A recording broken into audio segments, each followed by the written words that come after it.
안녕하세요. 김유갑의 경제부동산입니다. 구독, 좋아요 부탁드립니다. 상반기 서울 아파트 거래량이 10년 동안 최고 수준에 머물다가 7월 들어와 20일간 90% 수준으로 급감하면서 집값이 확실하게 꺾였습니다.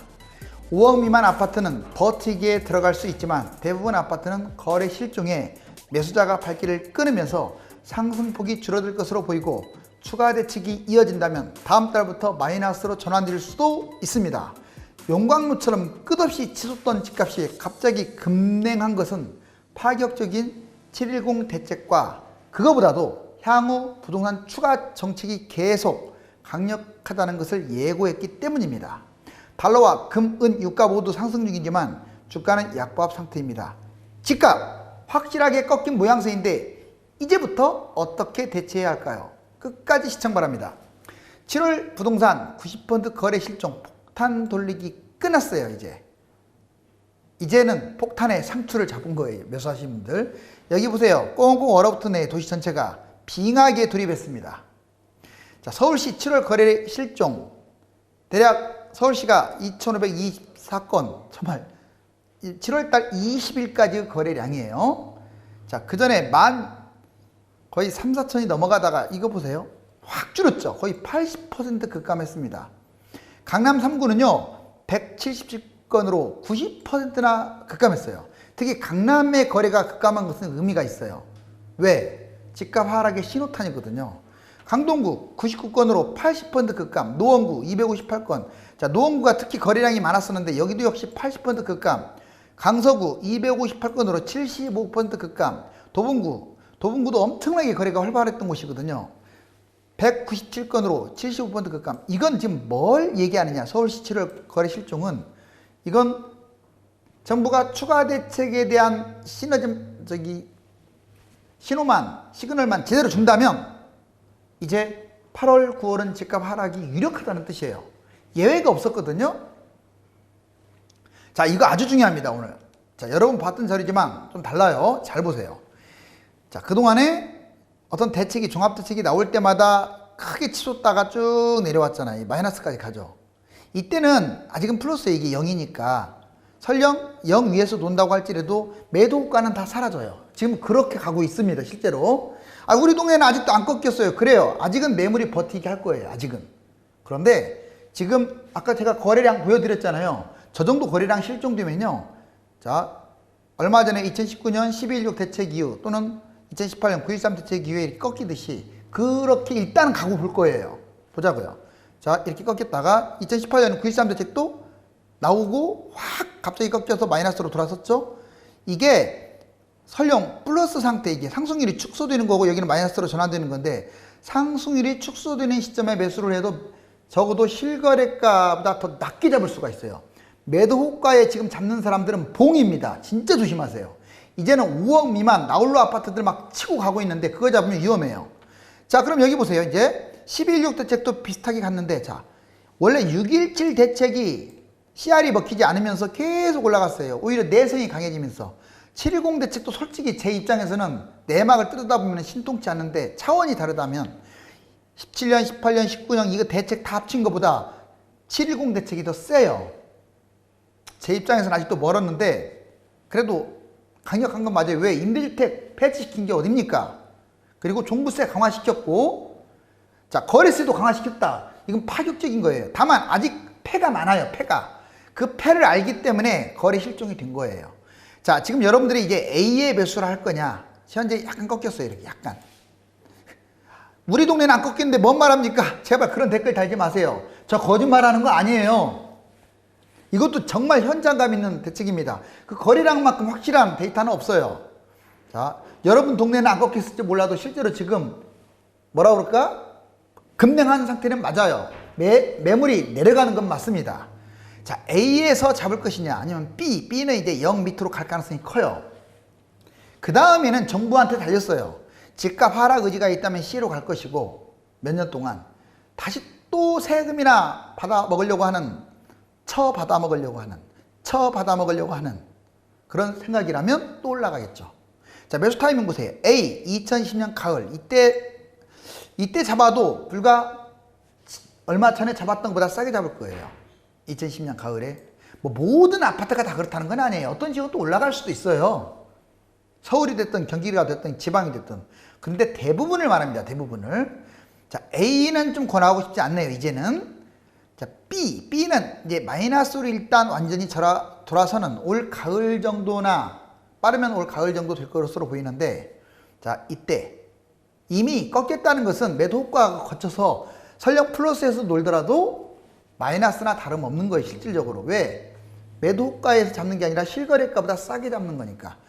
그 다음에 이제 C, 정부가 진짜 정신을 차리고 이때 계속 대책이 나온다. 그러면 C도 생각해 볼 필요가 있어요. C는 2022년, 23년입니다. B는 2021년, 얼마 안 남았죠? 1월에서 4월. 내년 초죠.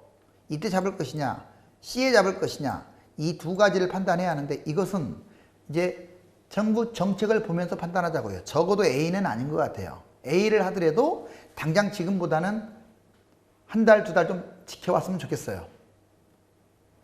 자, 부동산 하락 가능성이 좀 높습니다. 여기 보세요. 이게 지금 집값 폭등했다고 써 있는데, 이렇게 2014년부터 무려 2020년까지, 자, 상반기까지 지금 1, 2, 3, 4, 5, 6, 7년째 지금 집값이 올라갔네요. 자, 제가 예전에 A, B, C 이거 했던 거 기억나죠? 자, 20년에 집값이 하락되느냐, 21년에 하락되느냐, 22년 하락되느냐, 참 이때 암울했습니다. 왜? 6.17 대책이 나왔는데도 계속 폭등하고 있었잖아요. 그런데 자, 다행히 지금 거래량이 90% 줄었다는 것은요, 이거 볼 것 없이 다음 달에 집값이 대부분 지역이 떨어진다는 얘기를 의미해요. 아니면 축소되거나. 이제 21년, 22년은 제끼고요. 이제 20년부터 보자고요. 자, 이게 유력해 보입니다. 다행히.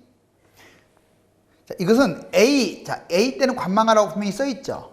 자, B 이제 2021년 이제 1월에서 4월 정도 보면 나는 안 잡으면 미친다. 그런 사람들은 A, B에서 잡아야 돼요. 특히 무주택 실거주자는 병 생기니까. 다만 확실하게 하락하는 모습이다. 그러면 좀 더 봐야겠죠. B는 선별적 매수입니다. 그래서 자, C, 만약 C까지 떨어졌다. 2022년, 23년까지. 그럼 적극적으로 매수해야겠죠. 제발 이때가 좀 돌아왔으면 좋겠네요. 제가 안 맞고 제가 거짓말하는 게 아니에요. 잡아야 할 사람들이 집값을 띄웠기 때문에 지금 문제가 되는 거죠. 이제 정상적으로 가게 되면 분명히 잡힐 겁니다. 서울시 월별 아파트 거래 건수, 제가 근거 자료를 보여드릴게요. 자, 이거 서울시 정보광장에서 그대로 나온 자료입니다. 자, 뉴스핌에서 보인 거고, 여기 보시면 이제 1, 2, 3, 4, 5, 6월 달 거래량, 6월 달 서울 무려 14,648, 정말 엄청난 거래량이죠. 그런데 7월 1일에서 20일까지 2,000건에 2,500건밖에 안 돼요. 그것도 이제 21일, 22일 갈수록 거래량이 줄어요. 왜? 7월 10일 대책 전에 거래량이 이것도 대부분 차지하거든요. 7.10 대책 이후니까 거래량이 확 줄었다는 거예요. 자, 비교해 보세요. 어마무시하게 차이가 나죠. 90%. 자, 거래량 급감은 다시 하락 반전한다는 뜻이에요. 이거 보시니까 이제 확실하게 아셨죠? 아주 뜨끈뜨끈한 자료입니다. 자, 그 전에 정권별 서울 아파트값 시세를 봤더니 김영삼 정부 때 올랐고, 김대중 정부 때 올랐고, 노무현 정부 때 올랐고, 이명박 정부 때는 떨어졌고, 박근혜 정부 때 좀 올랐고, 문재인 정부 때는 크게 올랐죠. 자, 무려 자, 약 한 25평이 약 서울의 아파트 25평이 4.5억 올랐다고. 이제 문재인 정부 들어와서 3년 동안 자, 25평 평균이 서울에서 4.5억 올랐다고 경실련에서 발표를 했습니다. 그 전에 박근혜 정부 때도 무려 약 29%나 뛴 상태에서 문재인 정부 때 52%가 뛰었기 때문에 대략 거의 한 80%, 100% 두 배 뛰었다고 보시면 돼요. 그러니 정말 서울 집값이 얼마나 많이 뛰는지 알 수 있죠. 여기 보시면 부동산 114 자료 보시면요. 이게 지금 0인데 0 밑으로 내려간 적은 별로 없어요. 다 지금 엄청나게, 특히 자 2020년 오면서 더 상승폭이 훨씬 확대됐으면 알 수 있어요. 어떻게 보면 2018년 그 뜨거웠을 때보다 지금이 더 뜨거웠다고요. 정말 위험했습니다. 2020년 5월, 6월 달에 정말 손도 쓸 수 없을 정도로 뜨거웠어요. 그러니까 대통령 지지율이 60%에서 40%로 곤두박질 치잖아요. 자, 이제 대권주자 부동산 정책, 주요 인사 행정수도 이전 발언, 아주 중요한 내용들인데 한번 볼까요? 자, 잠룡들이라고 하죠. 잠룡들. 다음 대선. 이낙연, 정부와 발맞추겠다. 부동산 정책. 그 다음에 이재명, 투기를 원천 봉쇄하겠다. 그래서 사이다 반으로 저는 개인적으로는 집값 잡는다고 하니까 이재명 지사를 응원합니다. 자, 그 다음에 김부겸, 공공주택을 직접 개발하겠다. 홍준표, 강북 개발 규제 완화하겠다. 그래서 강북 좀 균형 발전을 꾀하겠다. 오세훈, 자, 오세훈은 강남 반값 아파트를 내세웠고요. 안철수, 주택 세제를 정상화하겠다. 그 다음에 유승민, 소형주택 공급을 확대하겠다. 자, 오른쪽 하루 만에 쏟아진 행정수도 이전. 제가요, 자, 어제 뭐라고 했습니까? 행정수도 이전을 가장 먼저 유튜버 중에서는 가장 대대적으로 친 것 같아요. 자, 아니나 다를까 오늘 보니까 난리가 났어요. 지금 대통령도 말하고 있잖아요. 한국판 뉴딜은 수도권에서 지역 중심으로 국가 발전, 축을 이동시키는 것이다. 사실상 행정수도 이전에 대해서 대통령이 언급을 한 겁니다. 시대 변화에 따라 관습, 헌법은 달라진다. 행정수도 진지하게 검토해야 한다. 김태년 민주당 원내대표가 먼저 불지폈죠. 세종국회 성사되면 국가 균형 발전 선도할 것이다. 자, 박병석 국회의장이죠.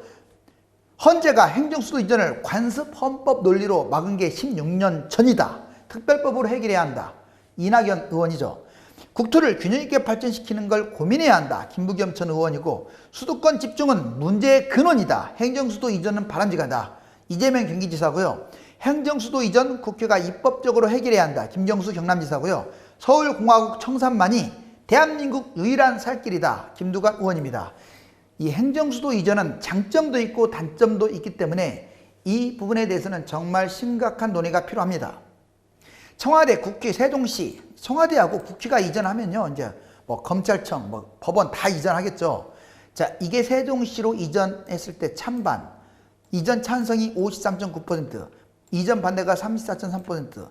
이건 리얼미터니까 일단 플러스 마이너스 신뢰 5% 이내이기 때문에 거의 유력한 자료입니다. 즉 찬성하는 사람들이 더 많아요. 왜? 지방 사람들은 상당수가 찬성할 것이고, 수도권 사람들도 무주택이거나 집값 폭등에 못 이긴 사람들은 찬성할 가능성이 높겠죠. 여기 보면 우리나라 국회와 청와대가 세종시 행정수도가 이전하는 그런 내용을 담고 있습니다. 자, 2040 성인 남녀 절반이 나는 캥거루족이다. 자, 부모님으로부터 가장 큰 지원을 받고 있는 것, 주거비를 가장 큰 지원을 받고 있대요. 세상에 20대 그래요. 30대 초반까지는 모르겠지만 부모님 등골 빼먹을 일 있습니까? 30대 중반부터 40대까지. 이해는 갑니다. 왜? 집값 폭등했지. 취업은 어렵지. 먹고 살기 쉽지 않잖아요. 어찌됐거나 부모님으로부터 너무나 큰 지원을 받고 있네요. 특히 주거비 40%, 생활비 21.3%, 가사노동 18.9%, 정신적 위로와 안정감 11.9%, 육아 7.1%.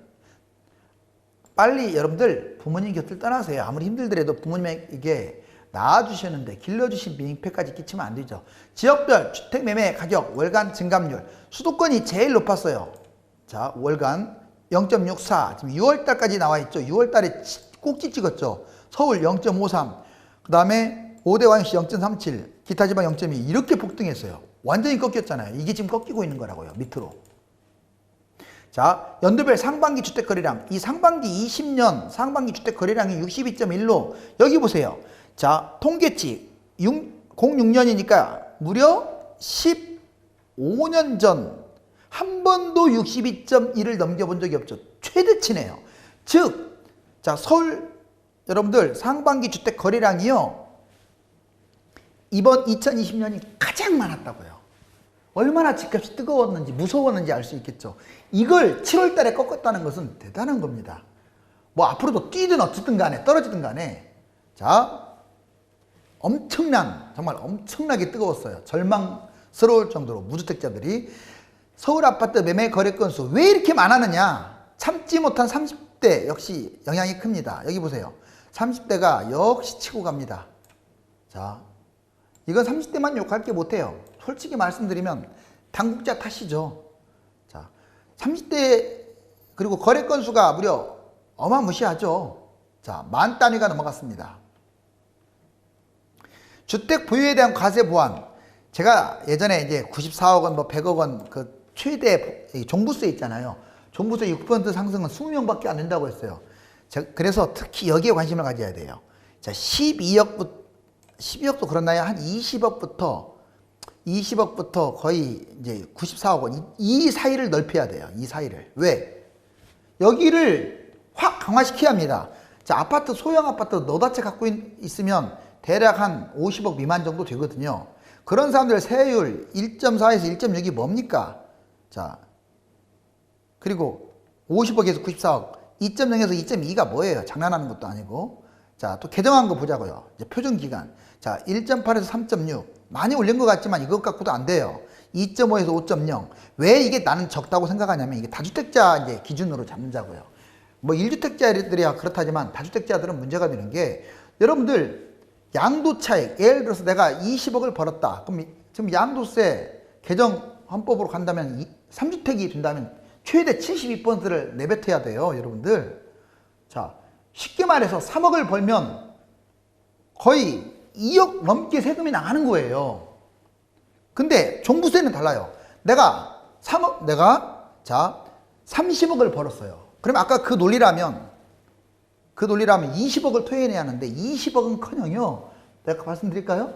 자, 30억을 벌었어도 20억을 토해내기는 커녕 종부세 논리로는 1000만 원도 안 내요. 20억 벌고. 여러분들 계산해 보세요. 제 말이 거짓말인지. 그래 놓고 무슨 종부세 폭탄이 내번에 지금 쇼하고 있는 거예요. 그래서 양도세 강화시키는다 이런 말을 여러분들이 조심해야 돼요.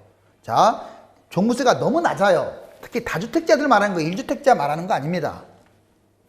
주택시가 총액과 주택담보대출 추이 보시면 어마무시하죠. 정말 여기 보시면 자, 시가는 계속 올라갔어요. 집값은 엄청나게 뛰었죠.